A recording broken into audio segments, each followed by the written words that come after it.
Buongiorno e ben ritrovati con una nuova edizione del TG Flash di New Sicilia.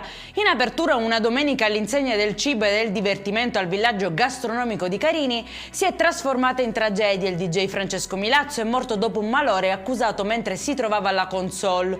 Aveva 53 anni e numerosi messaggi di cordoglio sui social.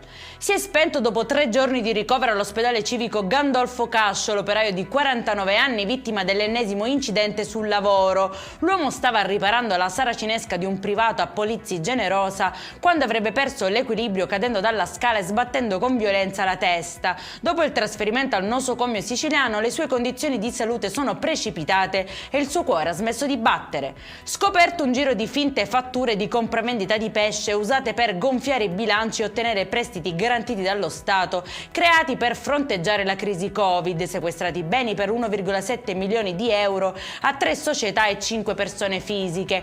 Il sodalizio era radicato nella città di Mazara del Vallo. E ci spostiamo a Messina, dove la fine di una relazione si è trasformato in un vero e proprio calvario per una donna. È finito così in carcere un 27enne egiziano che l'avrebbe perseguitata con telefonate continue, aggressioni fisiche e abusi sessuali, costringendola anche a vivere sotto lo stesso tetto. E in chiusura l'Etna è nuovamente in fermento, riprende l'attività stromboliana dai crateri sommitali, è messa allerta arancione per il traffico aereo. Per questa edizione è tutto, prossimo appuntamento alle 19:30, buona giornata!